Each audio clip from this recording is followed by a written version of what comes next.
Olá pessoal, a paz do Senhor, mais uma aula para a gente estar aprendendo a palavra do Senhor. Já estamos aí chegando no finalzinho do estudo do livro de Apocalipse.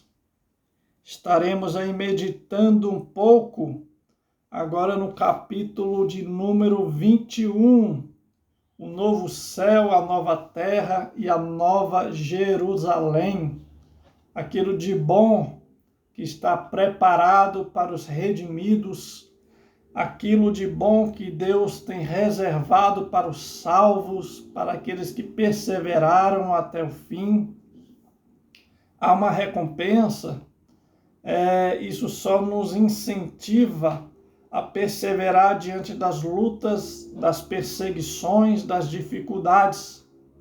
Hoje enfrentamos bastante luta e dificuldades, mas há uma promessa de coisas boas que já estão preparadas para nós, se nós for perseverantes e não desistir da caminhada. É difícil, tem hora que as pedradas são grandes, dói, machuca, mas o Senhor, Ele é conosco, como Cristo falou, estarei convosco todos os dias até a consumação dos séculos.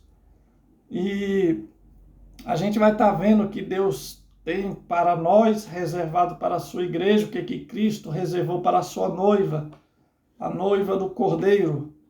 A gente vai meditar agora um pouco no capítulo de número 21, se vocês quiserem acompanhar na palavra do Senhor.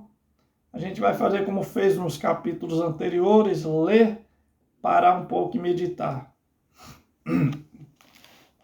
Capítulo 21, a partir do versículo 1. Vi novo céu e nova terra, pois o primeiro céu e a primeira terra passaram e o mar já não existe. Ou seja, vi um novo céu, uma nova terra, porque o primeiro céu e a primeira terra já passaram e já não existe. Ou seja, isso vem trazendo que Deus ele vai criar um novo céu e uma nova terra. Por quê? Porque quando a gente estuda a palavra do Senhor, a gente vai ver que o pecado a origem do pecado veio da onde? Veio no céu. Satanás e os demônios se rebelaram contra Deus no céu. Então a origem foi lá. Então Deus ele vai restaurar também o céu. A terra será criada, uma nova terra, um novo universo, tudo perfeito. Por quê? Porque a terra hoje está contaminada. No período do milênio, Cristo vai restaurar, vai restaurar, mas ainda será a mesma terra que durante anos, predominou aí a perversidade, a maldade do homem, o pecado. E a gente vai ver que quando Satanás ele é solto, ele ainda induz multidões a se rebelar contra Cristo. E após Cristo ter restaurado a terra para o milênio, ainda vai ter desobediência, rebelião e pecado, que vai manchar a terra. Então essa terra ela vai ser destruída e Deus vai criar uma nova terra, um novo céu. Aqui quando diz que e o mar já não existe, o que é que separa as pessoas hoje uma das outras, uma nação uma das outras? O mar. É necessário você pegar um avião para poder atravessar o mar, o oceano, para chegar do outro lado. Hoje os mares distanciam as pessoas, porque se não fosse um mar, você poderia pegar um carro, uma moto e seguir viagem. Então, quando a Bíblia fala que o mar não existirá, aqui não está falando no sentido literal que Deus vai acabar com o mar, com a água. Não, haverá água no céu. Haverá água. Mas quando a Bíblia fala que o mar já não existe, aqui está falando que não haverá mais barreiras entre os povos, que Deus vai unir os povos. Não vai ter a nação brasileira, a nação americana, a nação tal, não será um povo só, uma nação só. Então, quando fala que o mar já não existe, a barreira que separava os povos não existirá.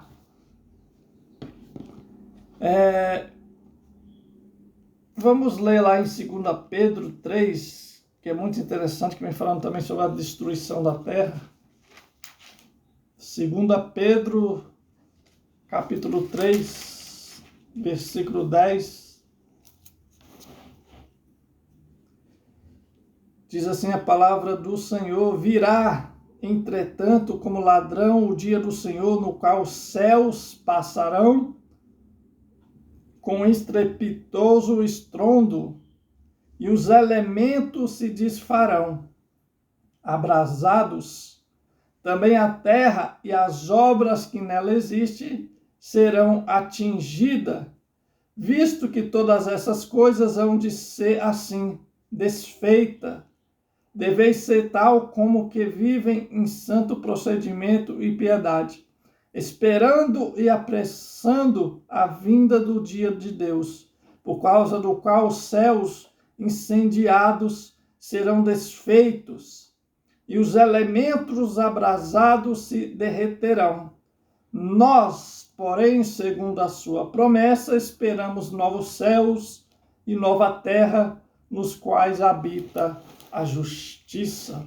2 Pedro 3, do 10 ao 13. Depois os irmãos meditam um pouco. Então a gente vê que haverá um novo céu e uma nova terra. Deus vai recriar um céu e uma terra para aqueles que são salvos, para aqueles que estarão com Cristo, venham desfrutar de um lugar limpo, onde o pecado nunca contaminou e nunca mais vai contaminar. Versículo 2. Vi também a cidade santa, a nova Jerusalém. Haverá também uma nova Jerusalém, a Jerusalém celeste, que descia do céu da parte de Deus, ataviada como noiva, adornada para o seu esposo. Então ouvi grande voz vinda do trono, dizendo: eis o tabernáculo de Deus com os homens. Deus habitará com eles. Eles serão povos de Deus e Deus mesmo estará com eles. Esse tabernáculo é o próprio Deus. Nós iremos habitar com Deus e Deus habitará conosco. Deus será a nossa luz, não haverá sol, porque não haverá necessidade de sol, porque a luz que necessitamos virá do próprio Cristo, do próprio Deus. Então, o próprio Deus será o tabernáculo da igreja, dos salvos lá no céu. E lhes enxugará dos olhos toda lágrima, e a morte já não existirá. A morte foi lançada onde? No lago de fogo e enxofre. A gente estudou na aula passada, no capítulo 20. Então não haverá mais morte. Não haverá mais pranto, sofrimento, dor, e Deus vai enxugar de nossos olhos todas as lágrimas, ou seja, Ele vai dar um ponto final em sofrimento. Não existirá mais, nunca mais haverá sofrimento, dor no céu, mas somente gozo, paz e alegria. O capítulo 21 vem trazendo a nós uma esperança de um lugar perfeito, que é o que o homem tanto almeja, tanto sonha, que é um lugar perfeito, um lugar bom, um lugar de gozo, um lugar de paz. E o capítulo 21 de Apocalipse vem trazendo isso, essa perfeição, um lugar perfeito. E há esse lugar perfeito que é o céu. E haverá um novo céu, a nova terra, a nova Jerusalém que será criada após o juízo final, quando Deus lançar no lago de fogo os perdidos. Deus vai estar recriando o céu, a terra, para que aqueles que estão com Cristo venham viver pela eternidade num lugar perfeito, onde nunca foi contaminado pelo pecado e pelo mal. E nunca será também, porque o mal terá sido banido por toda a eternidade. Porque as primeiras coisas já passaram. E aquele que está assentado no trono disse: eis que faço nova todas as coisas, e acrescentou: escreve, porque essas palavras são fiéis e verdadeiras. Disse-me ainda: tudo está feito. Eu sou o Alfa e o Ômega, o princípio e o fim. Eu, a quem tem sede, darei de graça da fonte da água da vida. Viu? Haverá água no céu. Água viva, água pura, água que vem, que brota do próprio trono de Deus. Água que vem a dar vida. Então haverá água no céu. Não quer dizer que quando fala que não existirá mais um mar, cessará a água. Haverá água. O que fala sobre o mar, repetindo o que eu já disse no início, é que aquilo que separa os povos será desfeito. Não haverá mais separação, mas todos serão um só. Versículo 7. O vencedor herdará essas coisas e eu lhe serei Deus e ele me será filho. Ao vencedor vai herdar o que? A nova Jerusalém, o novo céu, a nova terra, o rio da água da vida. O vencedor, quem é esse vencedor? Os perseverantes, a igreja, a noiva do Cordeiro, eu e você. Quanto, porém, aos covardes, aos incrédulos, aos abomináveis, aos assassinos, aos impuros, aos feiticeiros, aos idólatras e a todos os mentirosos, a parte que lhe cabe será no lago que arde com fogo e enxofre, a saber, a segunda morte. Então, o que está reservado para os limpos, para os santos? A nova Jerusalém, o novo céu, a nova terra, o rio da água da vida, a árvore da vida com seus frutos. Mas o que é que está reservado para os mentirosos, assassinos, feiticeiros, idólatras, impuros, aqueles que estão na prática do pecado e não se arrependem e não abandonam? O que está reservado para eles é o lago de fogo e enxofre, que é a segunda morte, a condenação eterna que a gente viu no capítulo anterior. Versículo 9. Então veio um dos 7 anjos que tem as 7 taças, cheio dos últimos 7 flagelos, e falou comigo, dizendo: vem, mostrar-te-ei a noiva, a esposa do Cordeiro. Hoje a igreja, ela é noiva, ela está se preparando para o casamento com Cristo. Cristo é o noivo, a igreja é a noiva. Mas no dia que a igreja, que todos os salvos se reunirem no céu, ela deixará de ser noiva e se tornará esposa. Não é assim que funciona nos nossos dias, no nosso mundo? Primeiro namora, noiva e casa.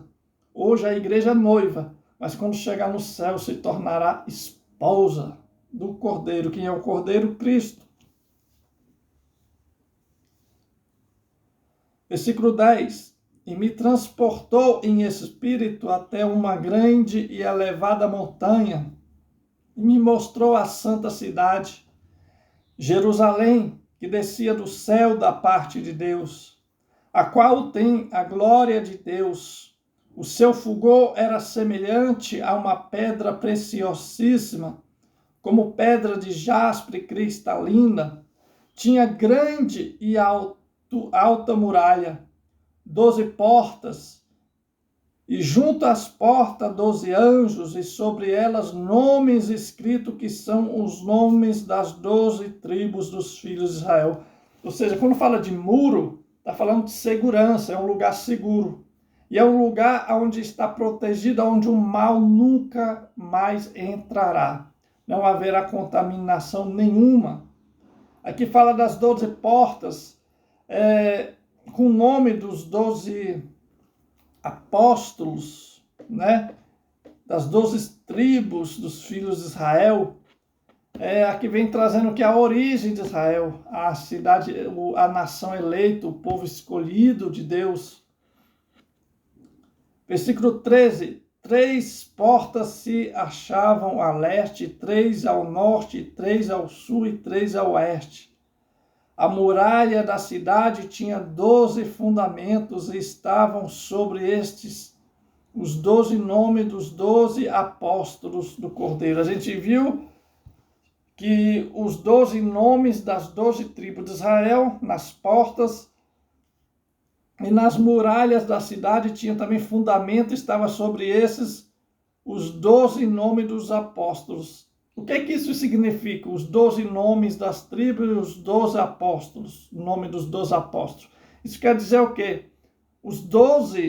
As 12 tribos representam o povo da lei, o povo do Antigo Testamento, os salvos do Antigo Testamento. E quando vem falando aqui do nome dos 12 apóstolos, já são salvos do tempo da graça, a igreja. Ou seja, Deus vai unir na Nova Jerusalém esses dois povos, o do Antigo Testamento e do Novo Testamento. O povo da lei e o povo do tempo da graça será unido e se tornará um povo só, ou seja, um corpo só em Cristo Jesus. Não haverá divisão. Você é do Antigo Testamento, do tempo da lei, e nós somos do tempo da graça. Não existirá isso, mas serão um só. A Nova Jerusalém estará fundada o quê? Em um povo só. Haverá uma junção dos dois povos. As 12 tribos do povo de Israel, que representam os salvos do Antigo Testamento, e os 12 nomes dos apóstolos, que representam os salvos do tempo da graça, do Novo Testamento. Ou seja, haverá uma junção, uma união dos dois povos, se tornarão um só. Versículo 15. Aquele que falava comigo tinha por medida uma vara de ouro para medir a cidade, as suas portas e a sua muralha. A cidade é quadrangular, de comprimento e larguras iguais, e mediu a cidade com vara até 12.000 estádios. Seu comprimento, largura e altura são iguais. Mediu também a sua muralha, 144 côvados, medida de homem, isto é, de anjo. A estrutura da muralha é de jaspe, também a cidade é de ouro puro, semelhante a vidro límpido. Os fundamentos da muralha da cidade estão adornados de toda espécie de pedras preciosas. O primeiro fundamento é de jaspe, o segundo de safira, o terceiro de calcedônia, o quarto de esmeralda, o quinto de sardônio, o sexto de sárdio, o sétimo de crisólito, o oitavo de berilo, o nono de topázio, o 10º de crisopraso, o 11º de jacinto e o 12º de ametista. As 12 portas são 12 pérolas, e cada uma dessas portas de uma só pérola. A praça da cidade de ouro puro, como vidro transparente. Nela não vi santuário, porque o seu santuário é o Senhor, o Deus Todo-Poderoso e o Cordeiro. A cidade não precisa nem de sol, nem de lua para lhe dar claridade, pois a glória de Deus a iluminou. E o Cordeiro é a sua lâmpada. As nações andarão mediante a sua luz, e os reis da terra lhe trazem a sua glória. As suas portas nunca jamais se fecharão de dia, porque nela não haverá noite. E lhe trarão a glória e a honra das nações. Nela nunca jamais penetrará coisa alguma contaminada, nem o que pratica abominação e mentira, mas somente os escritos no livro da vida do Cordeiro. Então aqui, meu irmão, no capítulo 21, a gente vê o quê? Uma cidade perfeita. Irmão, uma cidade perfeita? Aqui na Terra não. Mas aqui no capítulo 21 a gente vê que haverá um universo, uma terra, um céu e uma cidade perfeita. Reservada, preparada para os salvos, para os eleitos, para os fiéis ao Senhor. Aqui quando fala, irmão, de medida, aqui, essa medida que é feita com essa vara, medindo a altura, a largura da cidade, isso daqui é uma referência, Deus falando para nós, há espaço, a cidade é grande, há espaço, cabe quem quiser. Se você quer ser salvo, não se preocupe com o tamanho da cidade, com o espaço. Há espaço, a cidade é enorme, a cidade é grande, espaço é o que mais tem, cabe quem quiser. É isso que está sendo passado. que o próprio santuário, não haverá um santuário onde a gente vai ter que entrar nesse santuário para adorar a Deus como é hoje. Não, Deus é o próprio santuário, ou seja, nós vai habitar no próprio Deus e Deus habitará em nós. União, união. Assim como Cristo vai unir os dois povos do Antigo e do Novo Testamento, nós vamos se unir com Cristo. Haverá uma união por toda a eternidade, uma união perfeita. A gente viu aqui no capítulo 21, o novo céu, a nova terra e a nova Jerusalém.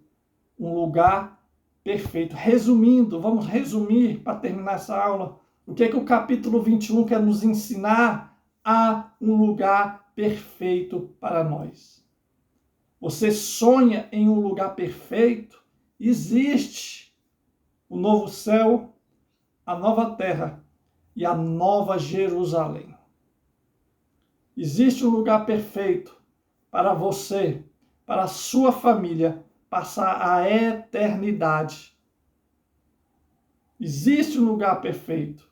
Aqui, quando vem falando das pedras preciosas que o apóstolo João vê na Nova Jerusalém, essas pedras preciosas vêm representar a beleza da cidade. Elas vêm representando o que é a formosura, porque o ouro é bonito, o diamante é bonito. Então aqui, essas pedras preciosas, ruas de ouro, é a representação da beleza dessa cidade. Então, quão linda é a nova Jerusalém, o novo céu e a nova terra, porque será tudo perfeito. E o que é perfeito não tem defeito, o que é perfeito não tem imperfeição, é perfeito. Hoje, nós vivemos em um mundo imperfeito. Nós não sabemos o que é o perfeito, ainda não conhecemos o perfeito. Mas é isso que Deus tem reservado para nós, a perfeição. O capítulo 21 é isso, é mostrando a perfeição que existe e que Deus tem para os salvos. Uma terra perfeita, um universo perfeito, um céu perfeito, uma cidade perfeita, ou seja, um lar perfeito. Qual é o sonho de todos nós? Um lar perfeito.